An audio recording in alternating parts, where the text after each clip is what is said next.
Assalamualaikum warahmatullahi wabarakatuh. Kawan-kawan pendengar, kali ini ada satu cerita dari salah satu sepupu gua. Dia tinggal di lain, beda kecamatan dengan tempat tinggal gua sekarang. Katanya dahulu sebelum gedung desa itu mempunyai tempat, masih menggunakan rumah warga sebagai balai desa ataupun balai kampung dan lain sebagainya. Ada satu tanah milik pemerintah atau wakaf, kayaknya wakaf sih, dari salah satu warga yang mempunyai luas tanah berhektar-hektar, mewakafkan sebidang tanahnya untuk membangun sebuah balai desa. Tapi diceritakan oleh sepupu gua ini, di tanah itu terdapat sebatang pohon beringin tua, mungkin sudah berusia puluhan ataupun ratusan tahun, dan ukurannya itu bisa 5 pelukan laki-laki dewasa. Nah, kebetulan balai desa itu kan dibangun zaman dulu itu belum ada subsidi dari pemerintah pusat ataupun daerah. Jadi masyarakat itu secara swadaya membangun untuk tempat pemerintahan desanya. Nah, jadi masyarakat itu dan kepala desanya berniat menebang pohon beringin itu dan kayunya dimanfaatkan untuk keperluan pembangunan gedung balai desa. Entahlah kualitas kayu beringin itu atau apakah baik atau tidak, yang penting kayunya bisa dimanfaatkan oleh masyarakat. Kepala desa pun mengumumkan kepada warga bahwa hari besok akan diadakannya gotong royong untuk menebang pohon beringin tua itu. Kepala desa menginginkan setiap warga yang mempunyai waktu luang, laki-laki terutama, untuk ikut membantu, dan alat untuk menebangnya itu masih menggunakan kapak besar. Belum ada ide menggunakan gergaji yang mesin itu ya. Pak Kades meminta untuk semua warga besok diusahakan kalian membantu menebang pohon beringin ini, dan kepada yang lainnya cukup bekerja samanya. Nanti kalau pohon ini sudah tumbang, mohon untuk ikut membersihkan ranting-rantingnya ataupun daun-daun yang berserakan. Begitu perintah dari Pak Kades. Warga pun setuju, dan memang mereka menginginkan kemajuan di desanya dengan ditandai sebuah gedung balai desa yang megah. Itu impian mereka. Esok pun tiba, mereka berkumpul rame-rame waktu itu, dari laki-laki, dewasa, pemuda, anak-anak, ibu-ibu, bahkan anak-anak perempuan pun ikut hilir mudik di tanah itu. Salah seorang penebang, setelah diadakannya selamatannya, tentunya sesuai dengan adat dan tradisi, salah seorang penebang mengayunkan kapaknya ke batang pohon beringin tua itu. Sekali ayun, cerak. Anehnya, ketika kapak itu mengenai batang pohon beringin, tidak satu goresan pun terlihat di batang pohon beringin itu. Padahal kampak yang digunakan adalah alat yang biasa dipakai untuk menebang pohon-pohon besar lainnya. Bahkan kapak ini sudah bertahun-tahun menemani si bapak. Gila, kata si bapak penebang ini. Kapakku sampai mantul. Padahal aku tahu pohon beringin tidak mempunyai kayu yang cukup keras seperti halnya pohon jati. Ini ada apa? Kemudian si penebang ini pun melaporkan ke Pak Kades. Pak Kades, sepertinya ada sesuatu di pohon beringin ini. Mungkin tidak bisa ditebang dengan kapak, Pak. Apa tidak sebaiknya kita coba menggunakan gergaji mesin? Dan semua orang di situ pun yang menyaksikan si bapak yang mengayunkan kapak ini memberikan suaranya. Betul Pak Kades, lebih baik kita mencoba panggil orang yang biasa menebang pohon dengan gergaji mesin. Dan si Pak Kades pun menyetujui ide-ide dari masyarakat, masukan dari masyarakat ini. Dipanggillah seseorang yang mempunyai gergaji mesin dan biasa menebang pohon dengan gergaji mesin itu. Tak lama berselang, gergaji mesin pun dihidupkan ya, dengan suara bisingnya yang seperti motor buatak itu. Dicoba dan memang sedikit alot pohon beringin itu, tapi terlihat hasilnya. Sedikit demi sedikit pohonnya terkikis. Kemudian karena ukurannya yang besar itu, cara menebangnya pun dikelilingi dengan cara kayak seperti disayat-sayat itu. Ya kalian tentu tahulah, para penebang pohon, apalagi pohon yang berukuran cukup besar, bagaimana cara menebangnya kalian bisa pasti sudah tahu.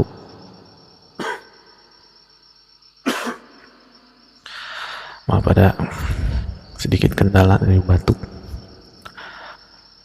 Dan meskipun menggunakan gergaji mesin, tapi rupanya menebang pohon beringin ini tidak semudah yang dikira. Hampir setengah hari sang penebang, bahkan mesin itu pun beberapa kali beristirahat karena panas, dan juga beberapa kali mengisi bensin untuk bahan bakarnya.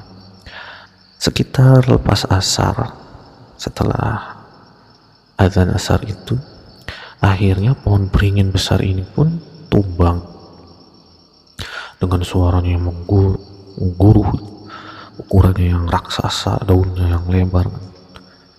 Akhirnya pohon beringin ini tumbang pasrah dan tidak berdaya. Rencana Pak Kades, misalkan kalau pohon beringin ini tumbang,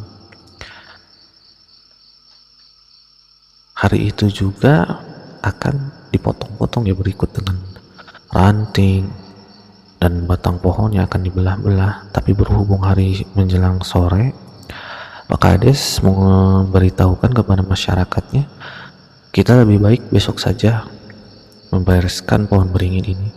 Sekarang waktunya kita pulang. Dan masyarakat pun menurut dengan perintah Kadesnya itu, maka bubarlah mereka. Keadaan di kebun itu, ya memang kebun itu meskipun pinggir jalan, tapi di tahun 80-an kejadian ini, sorry gue belum menyebutkan tahun kejadian ini di akhir tahun 80-an. Jadi waktu itu jalan masih sepi, hanya ada kendaraan umum, belum itu pun ada batas waktunya, dari pagi sampai lepas asar itu sudah tidak beroperasi lagi, apalagi motor kan. Waktu itu motor adalah sebuah barang yang langka karena harganya yang mahal. Pulanglah mereka semua. Malam berganti, pagi pun menjelang. Tanpa ada perintah lagi, warga yang mempunyai waktu luang kembali mendatangi lokasi penebangan pohon beringin itu. Bersama Pak Kadesnya mereka berjalan beriringan. Alangkah kagetnya ketika mereka sudah sampai di lokasi tanah itu, pohon beringin yang mereka tebang kemarin ternyata sudah berdiri kembali tanpa ada bekas sedikit pun oleh gergajian. Meskipun bekas serbuk-serbuk dari pohon itu masih ada ya, masih berserakan malahan. Tapi kata sepupu gua, pohon itu kembali berdiri tanpa ada bekas gergajian. Sontak Pak Kades dan warganya pun kaget. Ada apa ini? Apakah mungkin pohon ini ada penunggunya? Dan pohon ini bukan pohon sembarangan. Dan warga pun sepakat dengan kadesnya waktu itu. Diceritakanlah, Pak Kades meminta pendapat kepada sesepuh kampung. Dan sesepuh kampung pun memberikan nasihatnya, jangan sembarangan, apalagi itu pohon tua berusia ratusan tahun. Tentunya penunggunya pun banyak, ada yang menjaganya. Lebih baik kau meminta bantuan kepada orang-orang yang biasa mengurusi hal-hal seperti itu, orang-orang pintar istilahnya. Tapi lebih baik kau kumpulkan beberapa ulama, beberapa kiai untuk memohon kepada Allah, berdoa semoga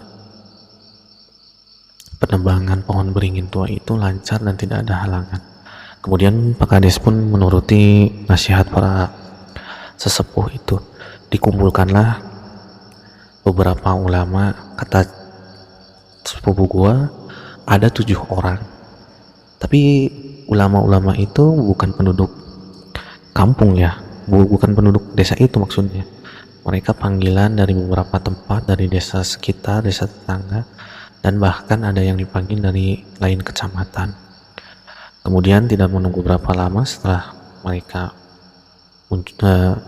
hadir, mereka pun berdoa di bawah pohon beringin itu sambil berpegangan tangan. Jadi mereka membuat lingkaran untuk mengelilingi pohon itu sambil berdoa, membacakan doa-doa dan surat-surat dari Al-Quran. Dan salah satu dari ustadz itu pun menyuruh sang penebang yang kemarin itu menghidupkan mesinnya dan mencoba menebang pohon beringin tua itu. Setelah mesin dihidupkan, sang penebang pun mulai melakukan tugasnya. Alangkah kagetnya ketika mata gergaji mesin itu mengenai kulit dari pohon beringin, terjadilah sebuah keanehan. Pohon beringin itu tidak mengeluarkan serbuk ataupun getah, tapi mengeluarkan cairan merah seperti darah. Si penebang pohon ini kemudian berjingkat kaget mundur ke belakang. Tapi kata Pak Ustadz sambil berteriak, jangan takut, itu hanya tipuan dari jin-jin pengganggu. Teruskan saja tugasmu, kami akan mendampingi dari belakang. Baik Pak Ustadz, kata si penebang. Akhirnya dia pun kembali melakukan tugasnya untuk yang kedua kali. Dan tidak seperti yang pertama, penebangan itu hanya membutuhkan waktu 2-3 jam, sangat cepat. Dan akhirnya pohon itu pun kembali tumbang karena hari pun masih siang. Masyarakat pun ikut membantu membersihkan ranting-ranting serta daun-daunan yang berserakan. Dan si penebang pohon itu melakukan tugasnya, memotong-motong bagian kayu yang besar, membentuknya menjadi balok-balok kayu untuk kebutuhan pembangunan gedung desa nanti. Setelah selesai dan waktu pun berlalu, kita rangkum aja ya, kita majukan saja ceritanya, kita singkat. Akhirnya gedung desa itu pun selesai sudah atas swadaya masyarakat dan hasil sumbangan dari pemerintah daerah, karena mengetahui salah satu kecamatan di salah satu desa di kecamatannya itu ada yang sedang swadaya membangun kantor desa. Mereka pun akhirnya menyelesaikan pembangunan dan perangkat-perangkat desa mulai menempati gedung baru mereka. Tapi sayangnya, selama mereka berkantor di gedung baru itu, mereka menerima gangguan-gangguan mistis dari makhluk-makhluk yang tak kasat mata. Ini cerita yang gue kisahkan, ini cerita-cerita real ya, tapi jangan terlalu percaya terhadap gangguan makhluk-makhluk itu. Bahkan beberapa orang sering melihat ataupun mendengar di gedung itu seperti ada yang melaksanakan hajatan ramai kalau malam. Kalau siang hari, beberapa interaksi terjadi seperti menggesernya barang-barang, gelas-gelas berjatuhan, seperti itu. Perangkat-perangkat desa pun ketakutan dan mereka protes kepada Pak Lurah bahwa mereka tidak betah, mendingan kami berkantor di tempat dulu saja Pak Kades. Sungguh kami merasa tidak nyaman dan ketakutan. Akhirnya Pak Kades pun meminta kembali pendapat pada sesepuh-sesepuh, tapi sesepuh-sesepuh itu tidak memberikan pendapatnya, hanya berucap untuk tetap sabar dan jangan takut, banyak-banyak berdoa. Tapi mereka tidak menangkapinya ya, karena yang mereka alami itu tidak dialami orang lain. Akhirnya para perangkat desa itu tidak mau berkantor di gedung baru itu. Pak Kades pun mengalah dan akhirnya gedung desa itu dikosongkan dan dialih fungsikan untuk keperluan warga. Tapi warga pun mengetahui gedung itu berhantu, jadi gedung itu pun dikosongkan. Dan rumor-rumor pun semakin kuat bahwa setiap malam, bahkan siang hari pun, warga yang lewat di gedung itu sering melihat penampakan seperti lumrahnya ya di kita, pocong, kuntilanak, atau sosok besar yang berdiri, dan ukurannya itu lebih tinggi dan lebih besar dari gedung balai desa itu. Dan waktu berjalan 2-3 tahun, akhirnya gedung itu menjadi terbengkalai, menjadi bangunan yang mubazir. Menjelang dan pada pertengahan tahun 90-an, gedung itu pun dirobohkan, kemudian dibangun ulang dengan material-material yang tidak ada hubungannya dengan pohon beringin itu. Dan sampai sekarang gedung itu tidak terjadi lagi gangguan-gangguan. Alhamdulillah lancar, sampai sekarang menjadi salah satu desa yang cukup maju ya di Kabupaten Goa ini. Dan pada akhirnya kisah ini pun dilupakan seiring bergantinya generasi. Sekian cerita dari gua yang tidak terlalu menarik sebetulnya ya, karena pembawaan cerita gua, tapi mudah-mudahan ini bisa menghibur kalian. Mohon maaf atas salah-salah kata. Mohon bantuan like, share, dan subscribe-nya. Assalamualaikum warahmatullahi wabarakatuh.